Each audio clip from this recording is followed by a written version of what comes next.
నమస్తే అండి. నేను మీ రామకృష్ణ నిహాన్, ఆస్ట్రో న్యూమరాలజీని. అందరూ ఎలా ఉన్నారు? ప్రపంచంలో ఉన్నటువంటి టాప్ నంబర్ 1 రాసులు గురించి నేను మీకు ఈరోజు కొంత వివరంగా చెప్పే ప్రయత్నం చేస్తాను. అయితే యాక్చువల్‌గా ఏంటంటే ప్రపంచంలో మనకు 750,00,00,000 జనాభా ఉండి ఉండవచ్చు నాకు తెలిసి ఇంచుమించుగా. ఇవన్నీ 750,00,00,000 జనాభాలో కేవలం 12 రాసులేనండి. ఒకసారి ఆలోచించండి. మన ప్రపంచంలో ఎంతోమంది మధ్య తరగతి కుటుంబంలో పుట్టినా కూడా వందల కోట్లు, వేల కోట్లు సంపాదించేటువంటి వాళ్ళు కూడా చాలామంది ఉన్నారు.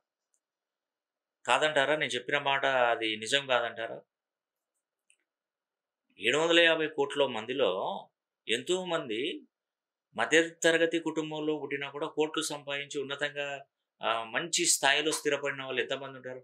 అంటే ప్రతిసారి ఎంతోమంది ఎదుగుతూనే ఉంటారు. ఎంతోమంది ఉన్నత స్థాయికి వెళ్తూనే ఉంటారు. అయితే నేను ఇప్పటి వరకు 30 సంవత్సరాల అనాలిసిస్‌లో నా అనుభవంతో నేను చెప్పేదేంటంటే, ఇప్పటి వరకు నేను ఎన్నో లక్షల జాతకాలను కూడా నేను సుమారుగా 1,00,000 పైబడి జాతకాలను కూడా నేను చూశాను. దీంట్లో నాకు తెలిసిందేంటంటే తులారాశి వారు, వృషభ రాశి వారు, సింహరాశి వారు, కుంభరాశి వారు.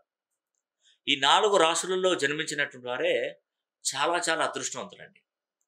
వీరు ప్రపంచంలో ఉన్నటువంటి టాప్ నంబర్ 1 రాశులలో ఈ 4 రాశులే ఉంటాయండి. ఇలాంటి రాశులలో జన్మించినా కూడా మీరు నిరుపయోగంగా ఉన్నారంటే దానికి ప్రధానమైనటువంటి కారణం ఏంటంటే మీ పేరులో ఉన్నటువంటి నెగెటివ్ సంఖ్యాబలం మాత్రం. ఇద్దరు ఒక ఉద్యోగం కోసం అప్లై చేస్తున్నారనుకోండి ఉదాహరణకి. ఇద్దరు పీహెచ్‌డీలు చేశారు. ఒక పోస్ట్ పడింది. కొన్ని వేల మంది రాస్తున్నారు. ఇద్దరిట్లో ఇద్దరు అప్లై చేయలేదండి. ఒకరు అప్లై చేశారు. ఇంకొకరు అప్లై చేయలేదు. ఇంకొక అతను ఏమనుకున్నాడంటే అంతమందిలో మనకు రాదు అనుకుని అతను అప్లై చేయలేదు. సో, మనం ఆ ఉద్యోగం నాకే వస్తదని ఇంకో అతను అప్లై చేశాడు. ఇద్దరికీ సమానంగా చదువున్నా, ఇద్దరు సేమ్ ఒకటే రిజల్ట్ వాళ్ళకి మంచి మార్క్స్ వచ్చినా కూడా ఒక అతనికి అదృష్టం కలిగింది. ఒక అతనికి అదృష్టం కలగలేదు. అంటే ఈ అప్లికేషన్ అనేది ఇవ్వకపోవడం తన తప్పు. తను చదువుకోనున్నాడు. తనకి అర్హుడే. కానీ అప్లికేషన్ ఇవ్వాలి. ఇస్తేనే దాని యొక్క ప్రభావం అనేది కూడా బయటపడుతుంది. ఇప్పుడు తులారాశిలో జన్మించారండి. తులారాశిలో పుట్టిన ప్రతి ఒక్కరూ అద్భుతమైనటువంటి ప్రయోజనాలు కలిగిన వారే. కానీ ఎప్పుడైతే తులారాశిలో జన్మిస్తారో మీ పేరు 270 డిగ్రీస్‌లో యాక్టివేట్ చేసుకోవాలి. చేసుకున్న తర్వాత మీరు చూడండి, నేను చెప్పనవసరం లేదండి. ఇలా ఉంటుంది, అలా ఉంటుంది, మీకు రేంజ్ పెరుగుతుందని నేను చెప్పనవసరం లేదు. మీరే తెలుసుకోగలుగుతారు. కాకపోతే ఏంటంటే తీపి విలువ తెలవాలంటే కారం విలువ తెలిసి ఉండాలి. కారం ఉన్నప్పుడే అయ్యో ఇది కారం, ఇది తీపి, ఇది తీయగా ఉంది, ఇది కారంగా ఉంది అనిపిస్తుంది. అంటే ఒక విలువ తెలుసుకోవాలంటే ఒక విలువను మనం టేస్ట్ చేయక తప్పదు అన్నట్టు. అందుకే మీరు ఎప్పుడైనా ఎక్కువగా ఆర్థికంగా చాలా వరకు కష్టాలలో ఉన్నప్పుడు మీరు నన్ను గనక సంప్రదించినట్టయితే అప్పుడు దాని వాల్యూ అనేది తెలుస్తుంది మీకు. ఒకతను నా దగ్గర కరెక్షన్ తీసుకున్నప్పుడు, మీరు తులారాశి గురించి బాగా చెప్తున్నారు కదా సార్, అసలు నా జీవితంలో ఏమీ జరగలేదు.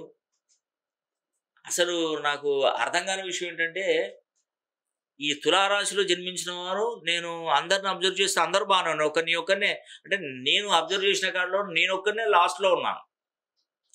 అంటే చివరగా నేనే ఉన్నాను. అసలు నేను ఎందుకు డెవలప్ కావట్లేదు, వాళ్ళు ఎందుకు అంటే ఒకసారి నాకు కూడా అనిపించింది.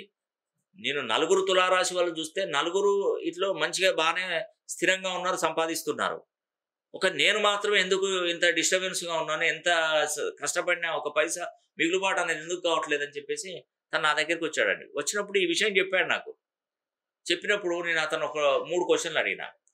"నువ్వు ఇంటికి మొదటి సంతానమా?" "కాదు సార్" అన్నాడు. "నీ డేట్ ఆఫ్ బర్త్‌లో 3 ఒకట్లు ఉన్నాయంటే" "ఉన్నాయి" అన్నాడు. ఉన్నాయి సార్" అన్నాడు. "నీ డేటు, మంత్, ఇయర్ మొత్తం కొడితే 1 నంబర్ వస్తుందా అంటే లెక్క క్యాలిక్యులేషన్ చేసుకున్నా అవును సార్ నాది వస్తుందన్నారు. నీ పేరు ఏ అనే అక్షరమా, ఎస్ అనే అక్షరంతోని మొదలైతే నష్టపోతావంటే నాది ఎస్ అనే అక్షరం సార్ అన్నాడు. అంటే దాదాపుగా నెగెటివ్ అనేది ఇతని జాతక స్థితిగతులను బట్టి 90% ఉంది. ఒక 10% మాత్రమే అతనికి ముందుకు నడిచింది. డెవలప్మెంట్‌కు 10% ఉంది. మిగతా 90% నష్టపోయాడు. ప్రాబ్లమ్ ఇది. ఈ ప్రాబ్లమ్ ఉంది. దీన్ని గనక మనం క్లియర్ చేసినట్టయితే నువ్వు కూడా వాళ్ళలాగా మంచి స్థాయిలో వెళ్ళిపోతావు. ఇంకా వాళ్ళకంటే ఇంకా మంచి పొజిషన్‌కి వెళ్తావు అని చెప్పి అతని పేరు కరెక్షన్ చేసిన తర్వాత సుమారుగా ఒక సంవత్సరంన్నర తర్వాత అతను రేంజ్ వేరే అండి. వేరైపోయింది. అతని లైఫ్ స్టైల్ మొత్తం చేంజ్ అయిపోయింది. నా దగ్గరకు వచ్చినప్పుడు 2 వీలర్ మీద వచ్చాడు. ఆ తర్వాత తనకి వివాహం జరిగి అతనికి సంతానం జన్మించిన తర్వాత ఆ పిల్లోడికి పేరు పెట్టుకోవడానికి కారులో తీసుకొచ్చాడండి. అది కూడా నాకు చెప్పాడు. ఈ కారు నేను కొనుక్కున్నాను సార్, ఇది ఒకప్పుడు నీ దగ్గరకు వచ్చినప్పుడు వెహికల్ మీద 2 వీలర్ వెహికల్ మీద వచ్చారు, ఇప్పుడు కారులో వచ్చాను సార్. ఇది నా డెవలప్మెంట్. మీరు ఇచ్చిన కరెక్షన్ ఇచ్చిన తర్వాత ఇంకా స్థాయి పెరిగింది, ఇదిగో రుజువు సార్ అని చెప్పాడు. ఉంటుందండి, ఉండకుండా పోదు అసలే. ఎట్టి పరిస్థితుల్లో కూడా నేను చెప్తున్నాను కదా, ప్రపంచంలో ఉన్నటువంటి టాప్ నంబర్ 1 రాశులలో తులారాశి ఒకటి, వృషభ రాశి ఒకటి, సింహ కుంభరాశులు. దీంట్లో కొన్ని నెగటివ్ చెప్తాను చూడండి. ఇప్పుడు కుంభరాశిలో పుట్టారనుకోండి, 1వ తారీఖు, 10వ తారీఖు, 19వ తారీఖు, 28వ తారీఖు ఈ తేదీలలో కుంభరాశిలో జన్మించకూడదు. కుంభరాశి వారు డేట్ ఆఫ్ బర్త్లో 3 ఒకట్లు ఉండకూడదు. ఈ పాయింట్ రాసి పెట్టుకోండి. ఇంటికి మొదటి సంతానమై ఉండకూడదు కుంభరాశి వారు. ఇది మెయిన్, వెరీ వెరీ ఇంపార్టెంట్. ఈ విధంగా ఉంటే మనం చేయాల్సిన కార్యక్రమం ఏంటంటే పేరులో డిగ్రీస్ చేంజ్ చేయాలి. ఆ డిగ్రీస్ చేంజ్ అయితే అప్పుడు మనకు మంచి అభివృద్ధి అనేది కూడా తప్పకుండా వస్తుంది. తర్వాత సింహరాశి. సింహరాశి వారు ముఖ్యంగా 6, 15, 24వ తేదీలలో జన్మించకూడదు. 8, 17, 26వ తేదీలో జన్మించినా కూడా సింహరాశి వారికి డిస్టర్బెన్స్ ఎక్కువగా ఉంటుంది. వీరి డేటు, మంత్, ఇయర్ మొత్తం ప్లస్ చేస్తే 6వ నంబర్ కానీ 8వ నంబర్ కానీ అయి ఉండకూడదు. చూడండి, నేను చెప్పేది నిజమండి, ఇది అక్షరాల నిజం. ఇది అదేవిధంగా వృషభ తులారాశుల వారు, వృషభ రాశి, తులారాశి. ఈ వృషభ రాశి, తులారాశి వారు 1వ తారీఖు, 10వ తారీఖు, 19వ తారీఖు, 28వ తారీఖు ఈ తేదీలలో జన్మించకూడదు. ఒకవేళ జన్మించారనుకోండి, అన్ని రివర్సే, ఒక్కటి కాదు, టోటల్ ఎవ్రీథింగ్ మొత్తం మీరు పుట్టి ఊహ తెలిసినప్పటి నుండి మీకు అంతా రివర్సే. ఏది కరెక్ట్గా జరగదు, అన్ని ప్రాబ్లమ్స్తోనే కూడుకొని ఉంటాయి. మనం ఎంత నిజాయితీగా, ఎంత మంచిగా ఉన్నా కూడా మనల్ని వేలెత్తి చూపెట్టే వాళ్ళు చాలామంది సమాజంలో ఎక్కువగా ఉంటారు.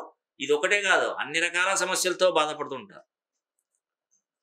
ఆ తర్వాత ఇంటికి మొదటి సంతానమైన ప్రాబ్లమేనండి. తులా వృషభ రాశి వారు ఇంటికి మొదటి సంతానమైన, తృతీయ సంతానమైన వీరు తూర్పు ఫేసింగ్ గల ఇంట్లో ఉన్న, తూర్పు ఫేసింగ్ గల వ్యాపారాలు చేసినా వారికి నష్టం వాటిల్తుంది. ఈ తులా వృషభ రాశి వారు పార్ట్నర్షిప్ వ్యాపారాలు చేస్తే కొలాప్స్ అయిపోతారు. అది ఎంత పెద్ద బిజినెస్ అయినా, ఎంత మంచి లాభాలలో ఉన్నా కూడా మొత్తం కొలాప్స్ అయిపోతారు. కొన్ని విషయాలు మనం జాగ్రత్తగా పరిశీలన చేసుకున్న తర్వాత మన పేరులో ఉన్నటువంటి సంఖ్యాబలాన్ని మనం 270 డిగ్రీస్ నుండి 360 డిగ్రీ కోణంలో పేరు బలాన్ని పెంచుకున్నప్పుడు అప్పుడు మాత్రమే మనకు అదృష్టం కలుగుతుంది. మరి అలా చేయాలనుకుంటే మీ పేరు ఖచ్చితంగా ఒకసారి నేమ్ కరెక్షన్ చేసుకోవాల్సిందే. నేను చూసేటువంటి పద్ధతులు కూడా nameology, graphology, signatureology, pronology, Indian western numerology, Indian western astrology, ప్రశ్నాశాస్త్రం, హస్తరేఖలు, గవ్వలు, తాళపత్ర గ్రంథాలు, ఇలా అన్ని పద్ధతుల ద్వారా, అన్ని విధాల ద్వారా నేను కూడా పరిశీలన చేస్తున్నాను. సమస్య ఏదైనా పరిష్కారం ఒకటే, అది మనకు న్యూమరాలజీలో మరియు ఆస్ట్రాలజీలో తప్పకుండా లభిస్తుందండి. మరి మీ గురించి, మీ పిల్లల గురించి, మీ ఫ్యామిలీ గురించి మీరు పూర్తి వివరంగా మీరు తెలుసుకోవాలనుకుంటే కింద స్క్రోల్ అవుతున్న నంబర్కు కాల్ చేసి మీరు నేరుగా పర్సనల్గా ఫోన్ లైన్లో కలవడానికి కానీ, లేదంటే డైరెక్ట్గా కలవడానికి కానీ నేను మీకు అవకాశం అనేది కూడా నేను తప్పకుండా కల్పిస్తున్నానండి. కాబట్టి పేరున ప్రతి ఒక్కరికి తెలియజేస్తున్నాను. ఈ అవకాశాన్ని ప్రతి ఒక్కరు సద్వినియోగం చేసుకోండి.